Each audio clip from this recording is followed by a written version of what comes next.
and welcome to another episode of Money Ministry. I'm your host, Craig Mack, and we're going to continue our series of looking at technical indicators and technical analysis.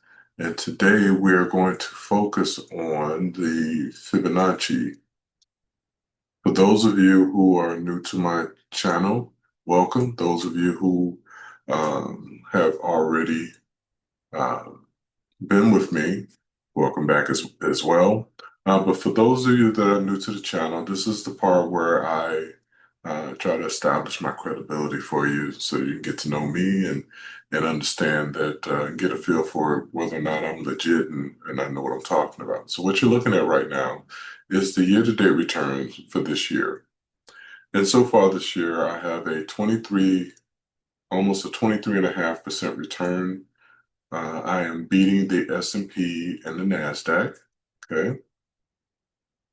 And then for the past 3 months, excuse me, I have a 20% return. Again, I'm beating the NASDAQ and the S&P. All right. And then since 2023, I have a 216% return since November 2023. And I have an average return of 59%. Again, I've been beating the NASDAQ and the S&P as far as returns on my money. So hopefully that gives you a sense of some comfort that I may know what I'm talking about. Um, and I want to share some information with you. This information, I do it for free. I don't charge any special class or anything like that. These videos are the class, okay?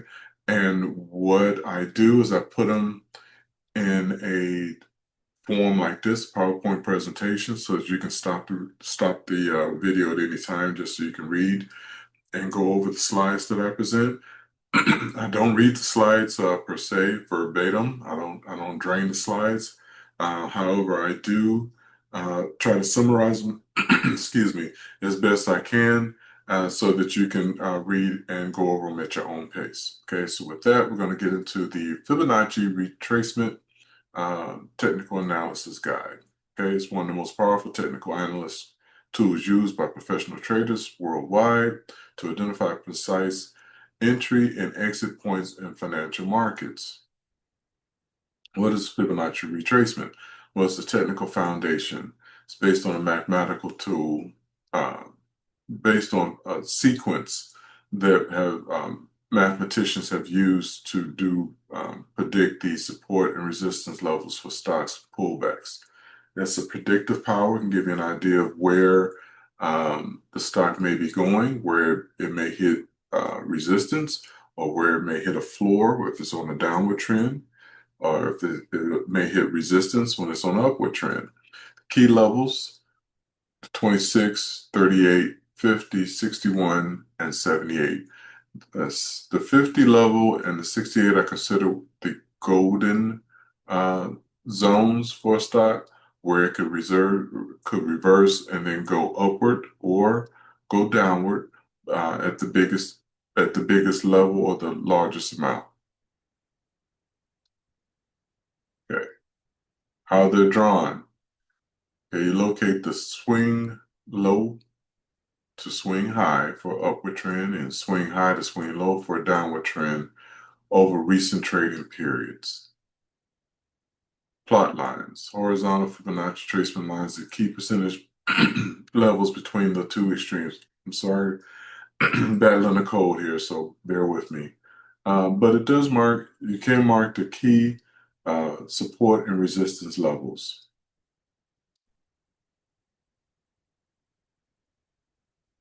So to give you an example, Fibonacci retracement acts like a magnet where prices could frequently pause or reverse. So I'm gonna pull up a GEV as an example. Let's see if I can find it. Now, put in GEV.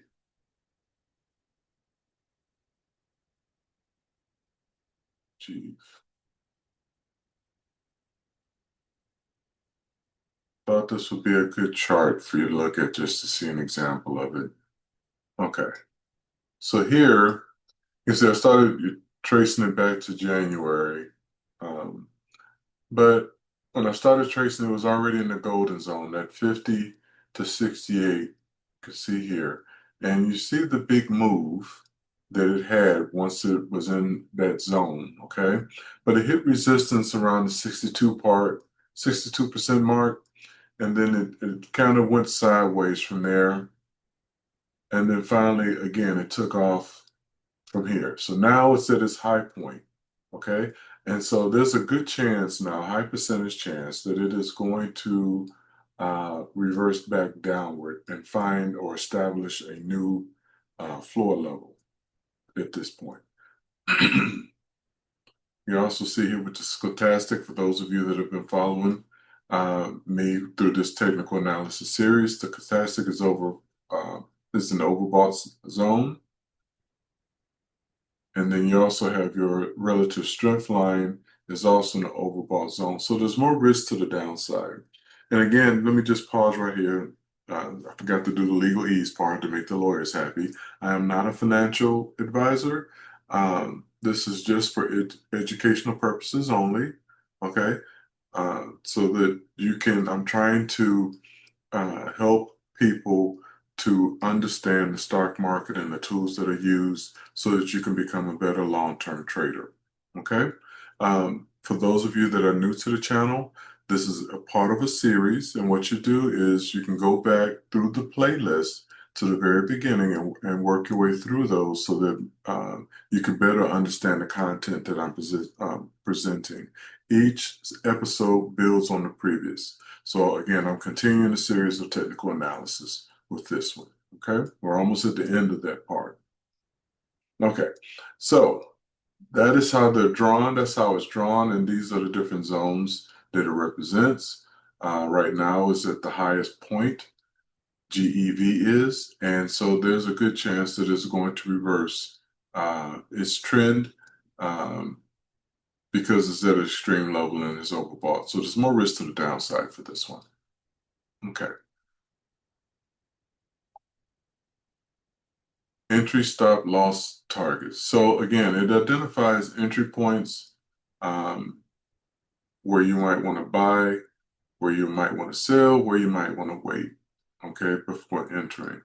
For going back to the example, if you're looking to get into GEV right now, this is probably a time that you might want to wait because it is overbought. It's at its extreme high. It's at its highest level. It's hit its 52-week high. And so you want to wait for it to come back down and try to get an idea of where the new resistance level is going to be before you decide to buy. So it gapped up at 1,000.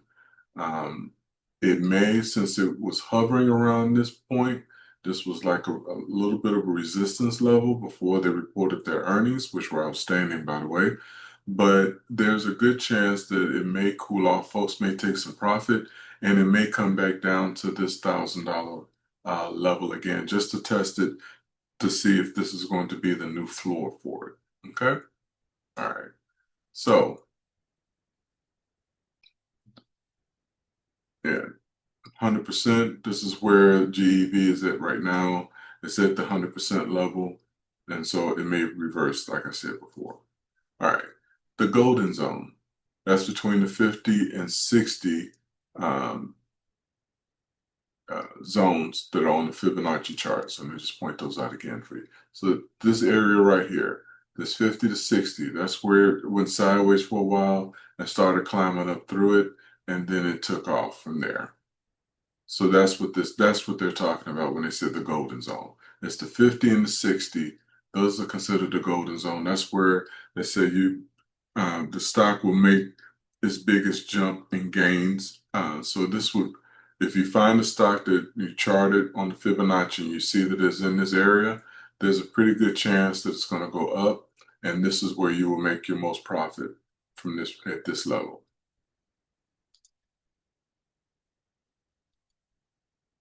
All right.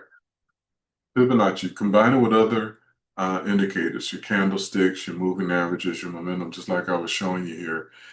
You see the Fibonacci, you see it's at extreme levels, but you also see that the stochastic is at 100 or overbought, and then your relative strength is also in the overbought area. So you put all that together to make the decision that it is overbought, and that there's more risk to the downside than the upside. So it may take a pause at this level and come back down. So that's what they mean by when you combine it with your other indicators. That's what you're doing here. Okay. All right. Let's go back to the presentation. Okay. So the key takeaways: never trade in isolation. Again, never just trade based off of the Fibonacci. All right. Practice make perfect. So try practicing stocks that you're interested in, that you may have in your watch list, to see exactly where they are, to determine whether or not this is a good entry point, or if there's something that's already in your portfolio and you're thinking about taking profits, to see whether or not the stock is already peaked, and maybe it's time to take some money off the table, at least take off your initial investment. Okay. Precise precision entry points. Again, it kind of hones in on where you might want to enter into the stock or exit the stock. And then risk management first. Remember that the market shocks and news events can override technical levels. So there may be some new, right now we got the war going on, in the war zone over there in the Gulf, over there in Iran. And so, any tweet could disrupt what you're looking at on your technical analysis. So be very careful when you're looking at, and factor that into your decision making. Okay. So that is going to conclude my coverage of the Fibonacci, and I will see you on the next video. Thanks for joining me.